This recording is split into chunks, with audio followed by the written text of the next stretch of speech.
Hola, este es el tercer y último seminario de la Unidad 1 y corresponde al tema central de evolución. En el mismo vamos a comenzar definiendo qué es la evolución.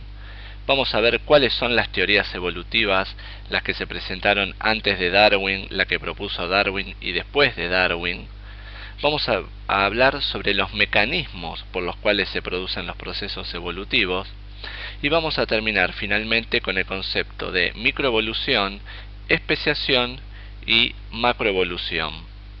No olviden que este seminario es de carácter introductorio, por lo que después de ver y escuchar este seminario deberán completar el tema con la bibliografía recomendada. Comencemos entonces definiendo el concepto de evolución. Seguramente han visto muchas imágenes sobre la evolución como la que estamos mostrando acá.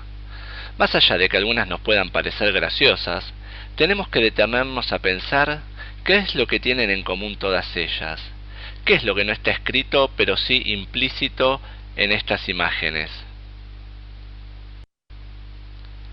Las respuestas son, por un lado, los cambios en la forma desde la primera imagen hasta la última, y por otro, el tiempo. Entonces, podemos definir a la evolución como el proceso de cambio a lo largo del tiempo que implica descendencia mediante herencia genética. Desde el punto de vista de la biología, podemos considerar a la evolución como el hilo conductor entre el primer ancestro en común de todos los seres vivos y los millones de especies que existieron, existen y van a existir y que conforman el árbol filogenético como el que vimos en el seminario 2. Ahora que definimos el concepto de evolución, pasemos a las teorías evolutivas. Siguiendo un orden cronológico, comenzaremos por la concepción que tenían los antiguos griegos. Revisaremos las ideas evolutivas de la era moderna antes de Darwin, el desarrollo que sentó las bases para la teoría actual que fue propuesta por Darwin y terminaremos con la teoría actual de la evolución. Ya en la antigua Grecia fue Anaximandro quien propuso que los seres vivos se originan y transforman como resultado de procesos naturales. Sin embargo, esta idea no tuvo gran repercusión. Por su parte, Aristóteles, casi 200 años después, propuso que los seres vivos existen desde siempre y pueden ser organizados de acuerdo a una jerarquía, siendo el ser humano quien ocupa el escalón más alto de dicha organización. Este concepto sí tuvo una amplia repercusión. Tanto es así que permaneció casi 1800 años con una sola y pequeña diferencia, que para los biólogos de ese momento los seres vivos habían sido creados por algún dios. Hacia mediados del siglo XVIII, Georges Leclerc, conde de Buffon, sugirió que además de las criaturas producidas por la creación divina, existían familias menores concebidas por la naturaleza y producidas por el tiempo, intentando explicar la gran variedad de organismos vivos que existían.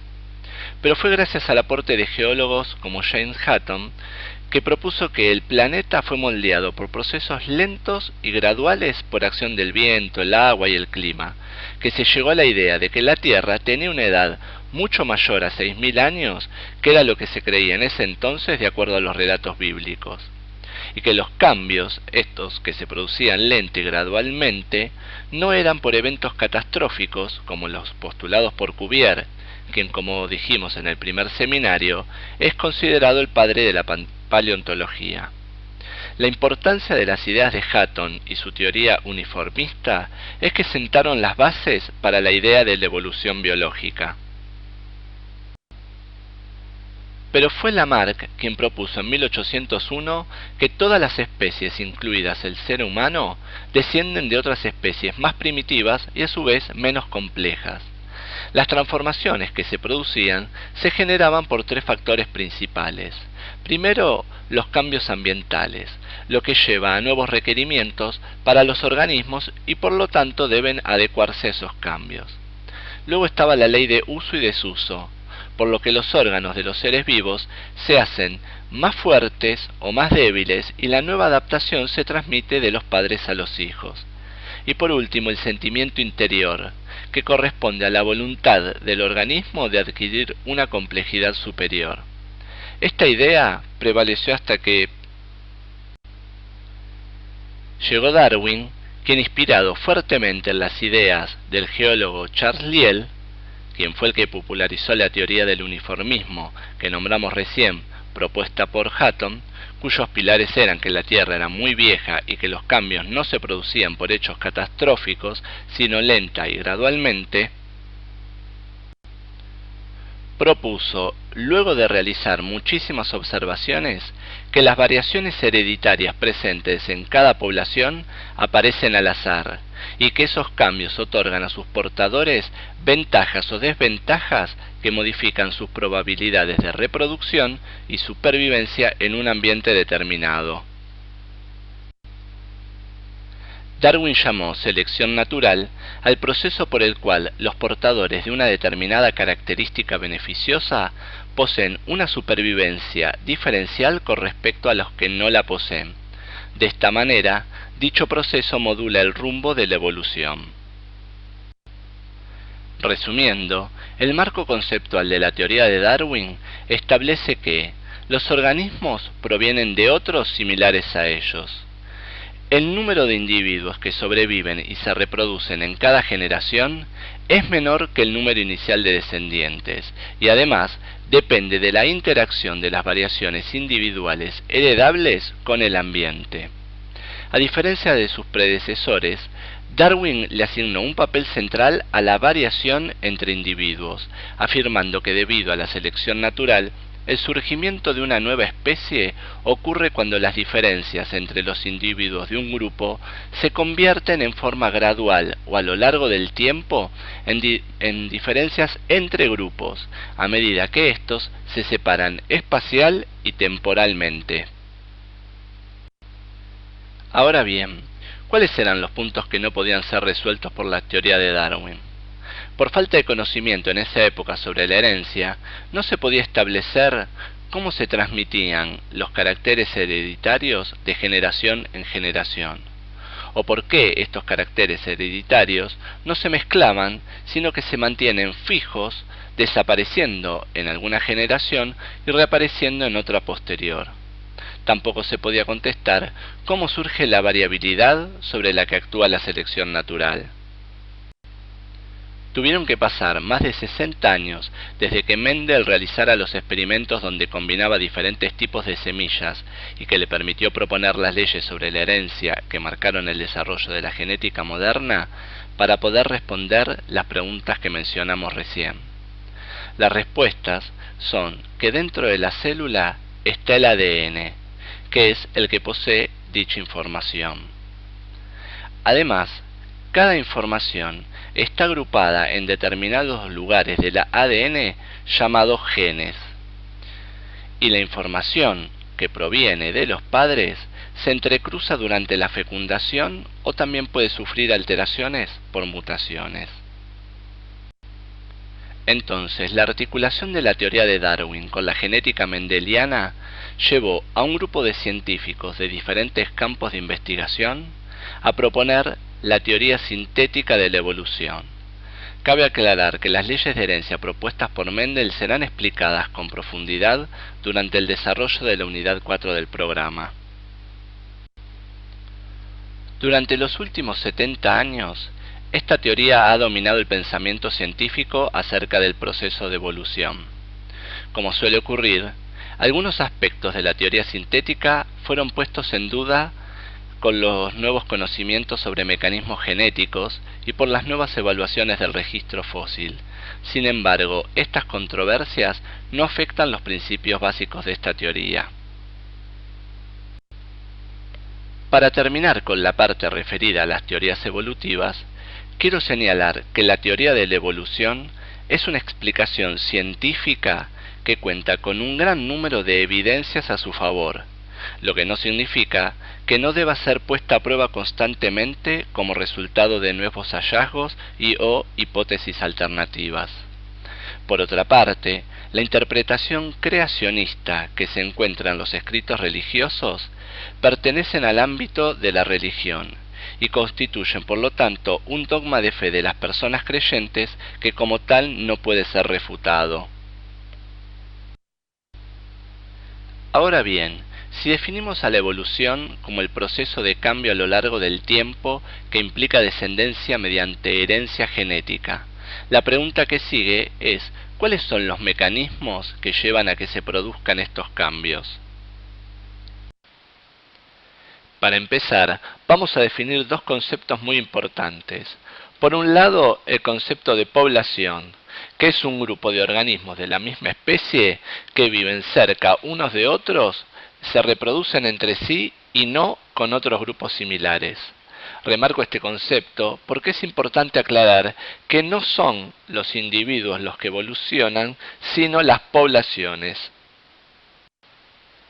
El otro concepto es el de frecuencia génica, que es la proporción de genes de un tipo concreto que hay en una población determinada. Por ejemplo, una persona puede tener información proveniente de sus padres para ojos marrones y para ojos verdes. Otra persona puede tener información para ojos marrones y ojos marrones. De forma que en una población la frecuencia de genes para ojos marrones y para ojos verdes estará entre 0 y 1. Y la suma de toda la información debe ser igual a 1 o el 100%. Por lo tanto, un proceso evolutivo se manifiesta cuando luego de un determinado periodo de tiempo se observa un cambio en la frecuencia génica de esa población. Habiendo aclarado esto, a continuación mencionaremos los mecanismos que pueden cambiar la frecuencia génica de una población y conducir por lo tanto a un cambio evolutivo. El primer mecanismo es la mutación, que es un cambio en una secuencia de ADN que normalmente ocurre debido a errores en la replicación o la reparación del mismo, y es la principal fuente de la variabilidad genética. Si las mutaciones se producen en las células no reproductoras, se denominan mutaciones somáticas y obviamente no se transmiten a la descendencia. En cambio, si la mutación se genera en las células reproductivas como los óvulos o los espermatozoides, se van a transmitir a la próxima generación y son las relevantes desde el punto de vista de la evolución. Este tipo se llama mutaciones germinales. Desde el punto de vista evolutivo hay que destacar que las mutaciones pueden ser beneficiosas, neutras o dañinas para el organismo, pero lo importante es que las mutaciones no intentan proporcionar lo que el organismo necesita. En este sentido, las mutaciones son aleatorias. El hecho de que una mutación suceda o no está relacionado con lo útil que sería.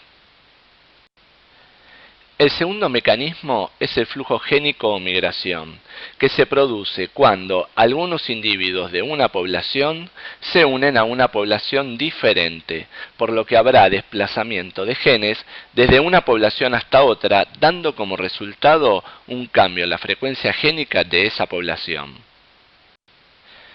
El flujo génico incluye una gran variedad de sucesos diferentes, como por ejemplo el polen que es transportado por el aire hasta un nuevo destino o a las personas que se trasladan a otra ciudad o país. Si unos genes son transportados hasta una población donde no existían previamente, el flujo génico se convierte en una fuente muy importante de variabilidad genética. El tercer mecanismo es la deriva genética y sucede cuando la frecuencia génica sufre una variación producto de un hecho azaroso y de gran impacto para una población determinada y como resultado de esto queda favorecida la frecuencia génica de un gen en detrimento de otro.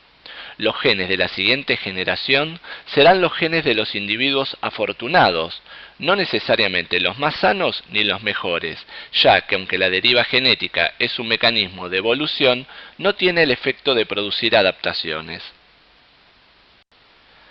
Por último, tenemos a la selección natural, que a diferencia de la deriva genética, se produce cuando la frecuencia génica de la población varía por la presión que ejerce la naturaleza y no por el azar.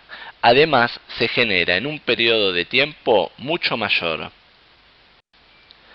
Otro concepto importante relacionado con los mecanismos de evolución es el de eficacia biológica o aptitud, que se utiliza para describir la capacidad que tiene un genotipo determinado para dejar descendientes en la siguiente generación en relación con la capacidad de otros genotipos de hacerlo.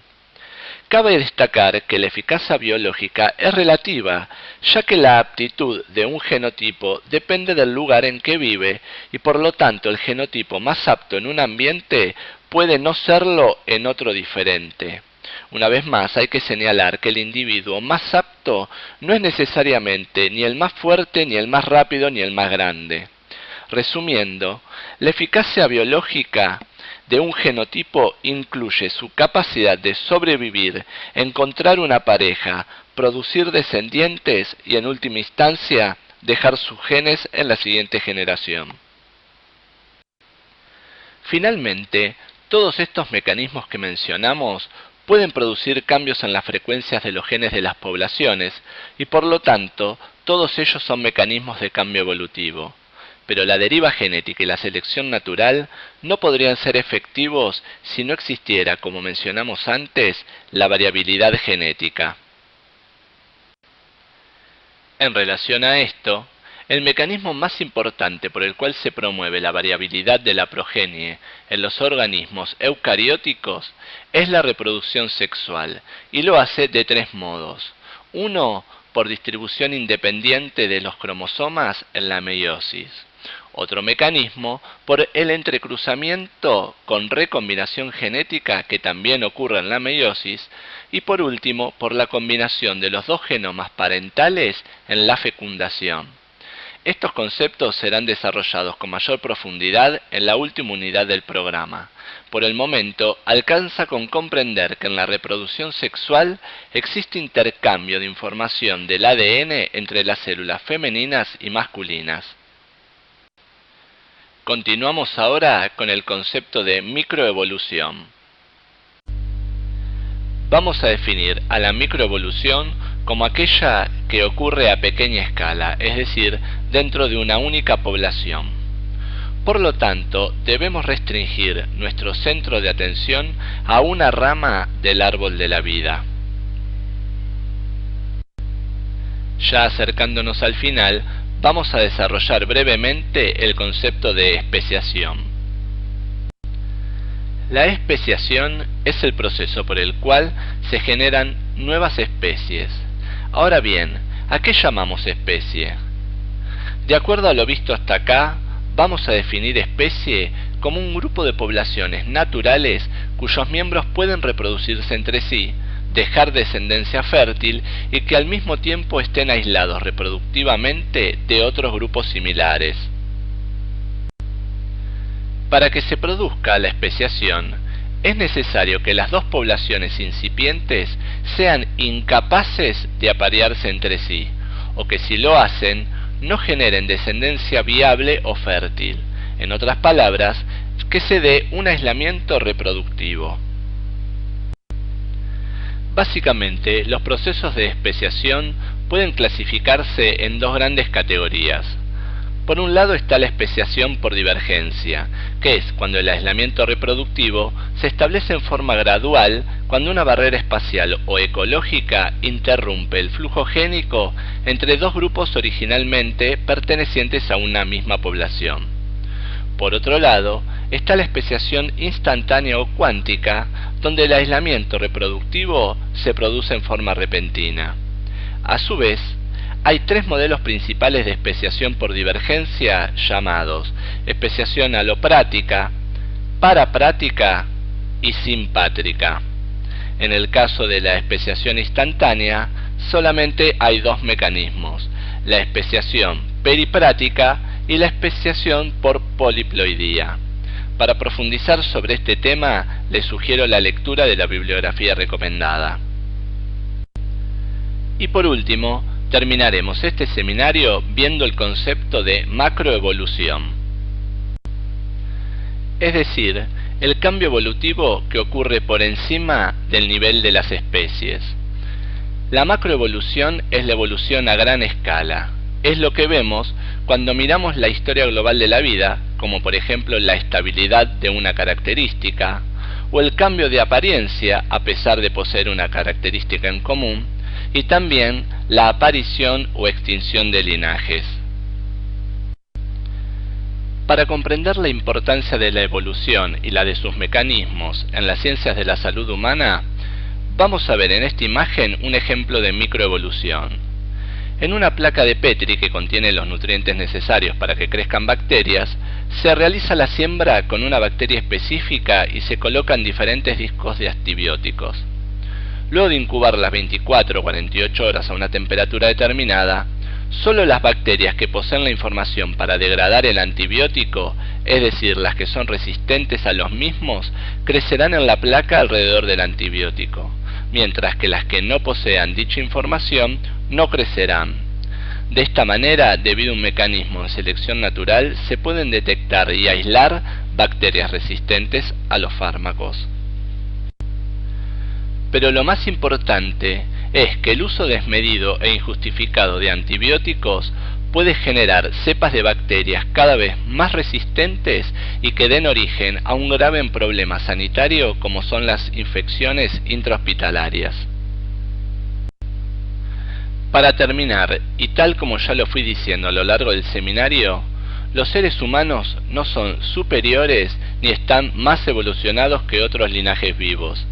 Desde que los linajes de los seres humanos y los chimpancés se separaron, cada uno ha evolucionado con caracteres exclusivos de sus propios linajes. Muchas gracias.